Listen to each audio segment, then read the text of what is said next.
Hello, everybody. Happy rainy Wednesday to you. Let's start the show.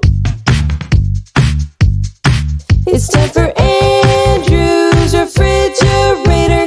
Send him stuff now, don't wait till later. A picture, a drawing, macaroni, James Spader. You can send him the stuff that you drew on Andrew's refrigerator. He'll show it to his Dutch translator and keep it safe from them alligators. Now he can't get to any of his food.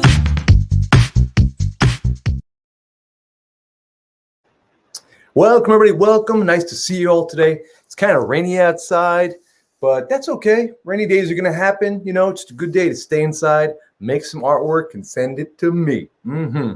Now, you might be asking, why am I wearing this bicycle helmet and bicycle glasses? And are they even real?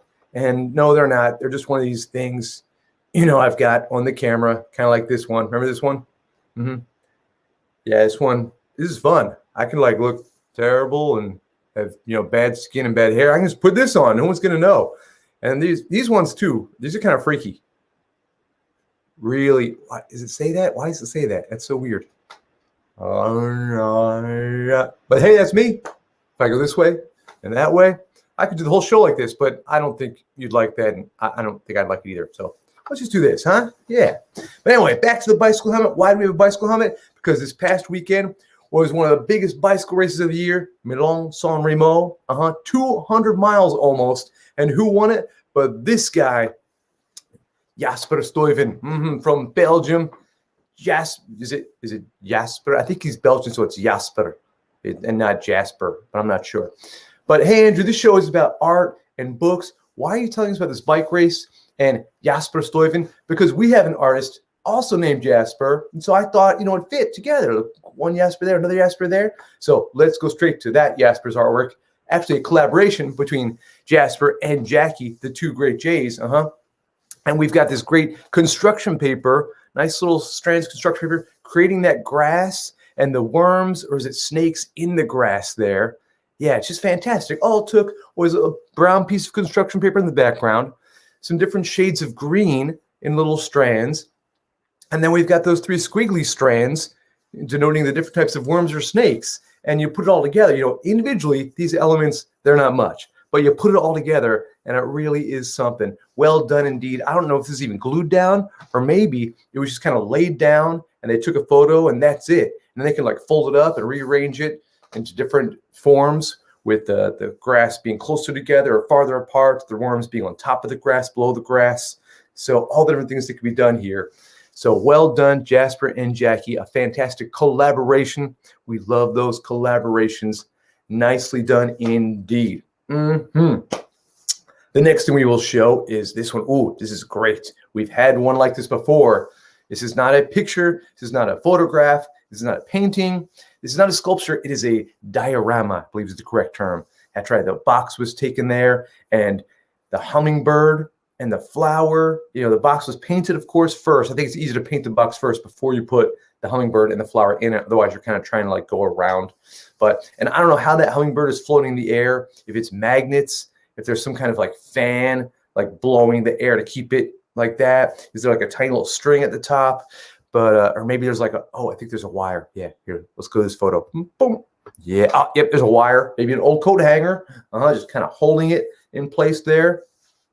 And we see the sun where the three corners meet at the edge of the box there, and the grass on the ground.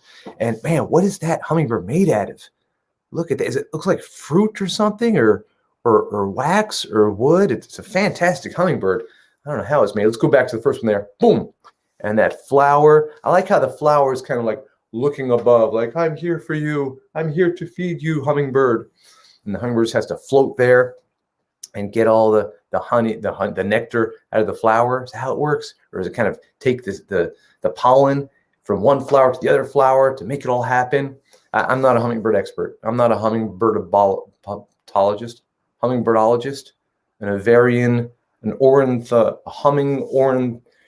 I don't know. I'm sure there's a word for hummingbird experts. If someone out there wants to look it up, send it my way. That'd be great. And yeah, I think the most hummingbirds I ever saw was in Costa Rica. Yeah, there was a hummingbird feeder, and they were just going crazy. And they got those sharp beaks, and so when they're like flying all around you, it's kind of unnerving. You're like, one false move, and this thing could poke my eye out. But they seem to be nice hummingbirds, and they don't normally do that. So, Magdalena, thank you so much for sharing this diorama. It looks fantastic. I'm sure it took a lot of work. Maybe you had some help with some friends. I don't know, but it looks great. All right. Oh, next up, we've got this one here from Tony. Wham! Look at that. We've got some ferocious sea beast here. At the very bottom, it looks a lot like a crocodile or an alligator. I have a hard time telling the difference. And then above that, it looks a whole lot like a shark. And then above that, I don't know. I mean, it looks like to me like some kind of prehistoric alligator shark combination. Maybe this thing doesn't even exist anymore. It's like a saber-tooth crocoshark or a saber-tooth shark-gator. It looks ferocious. It's got those huge teeth going up and down. If you ever need to open a can, I think this thing could do the job. And those colors too. It's like the Colombian flag.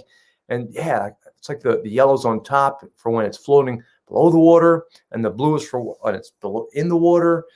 Yeah, that shark looks pretty happy too. And the shark and the alligator down below, compared to the one up top, they look pretty jovial. And cracking a little smile there, they're showing all those teeth. Yeah, they look just fantastic. So look at these three beasts by Tony. They look great. Another one here by Tony. Whoa, look at that. I love these colors here. Before Tony was using all those greens and blues on a white background, but now we've got this brown background. Looks like this volcano has exploded and has made everything dark by blotting out the sun. And that pterodactyl, it's just right above the volcano. I'm not sure if it's like going to be taken down by the lava that's spewing up, or if it's, maybe it likes the warmth. Maybe it's like, I'm a little chilly. I just float around top of the volcano and that warms me up. Feel better that way. Yeah. And then down in the lower right, it looks like, and I could be wrong here, I often am, it looks like we've got some octopus and some of its tentacles are reaching up above the water to grab things. Other tentacles are obviously below the water because I don't see 8 tentacles. But yeah, and there's looks like some tail and a trident maybe Neptune's down there. And then off in the distance, look at that. It's like the sun is setting, or there's a planet setting, and then up above, that could be like another planet, but it's not a spherical planet. It's more of an oval planet, because maybe we're not even on Earth. Maybe this is some other planet that's also got volcanoes and dinosaurs. Or maybe back then we had like oval-shaped moons back when the dinosaurs were roaming the Earth, and that moon is like, okay, my time here's done. Peace out, and it went off to do other things. And then the bottom left there, I really don't know. I mean, it looks like some sea creature is kind of reaching up and spreading the island apart to get inside of it. Maybe that's where the Bond villain has his secret lair or something. It's some sort of submarine. But yeah, there's obviously a face on that cone-shaped head peeping out, and it looks like some kind of arms, or maybe it's a tail. I don't know, but man, it looks like it's just diving in to that volcano. I think something definitely lives inside that volcano. And hey, with all the steam and the energy created, you could probably get free electricity, and power up all your devices and never get cold. So, so a whole world there that Tony showed us. Thank you for making that one, Tony. Last one by Tony here. Again, different colored background. Tony's mixing it up. The first one had a lot of colors. Second one was kind of darker hues. This one, just like a pen or a pencil on white paper. And look at that head. A lot of people, they want to draw a head. They're like, okay, I'm going to start off with like a circle or maybe some kind of like oval. And Tony said, no. Tony said, I'm making like a spork that's melted because it caught on fire combined with the Wu-Tang symbol. That's the head shape Tony chose for this thing here. And just from the eyebrows and the teeth, it looks a little villainous, looks a little mean to me, but I don't really know what it's doing. And I'm not sure. It looks like it's fishing. I think I see a fishing rod over to the side, and it's, whipping that fishing line up in the air to attract the fish's attention. Or maybe it's something else. I don't know. It could also be a pencil sharpener with a really long, crazy pencil.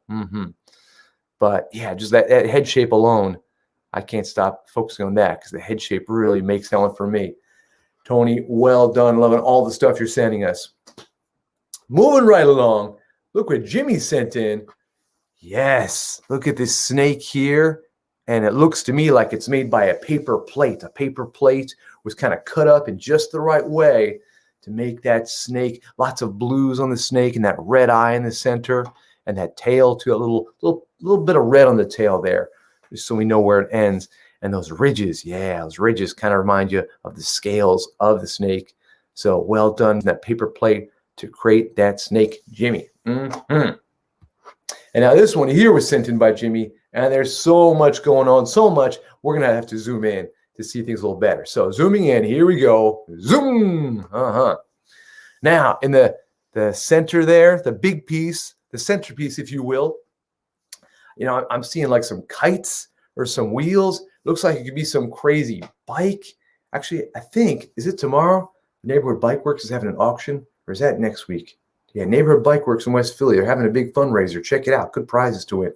But I digress. Yes, blues and greens and yellows and oranges and purples. Maybe making some bikes or kites or a combination of kites on bikes or bikes on kites.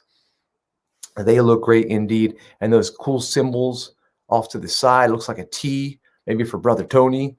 And up top there, those like done hashtags and squiggly johns.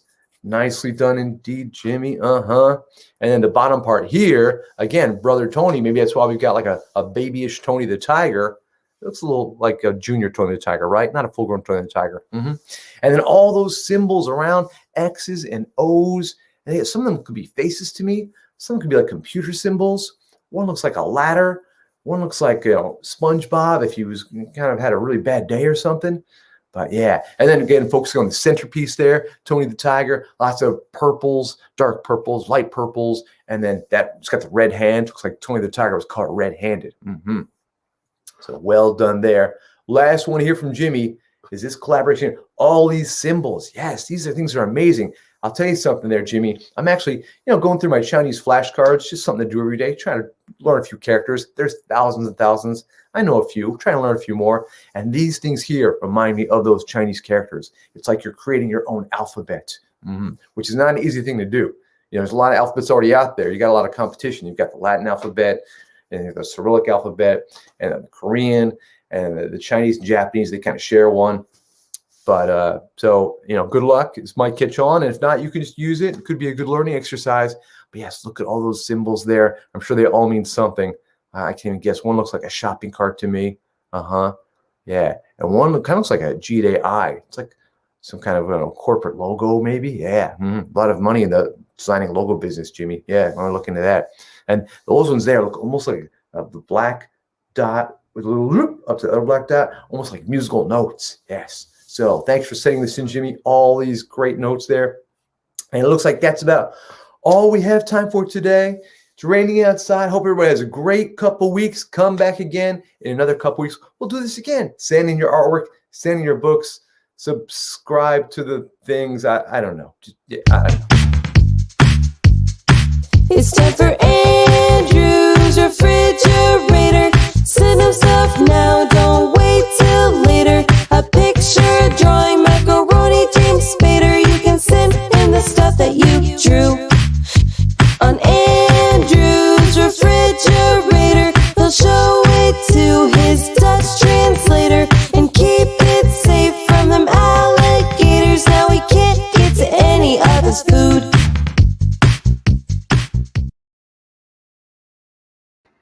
What is this? Is this like a thing from a video game or something? Is this a Minecraft thing? I don't know. Someone help me understand.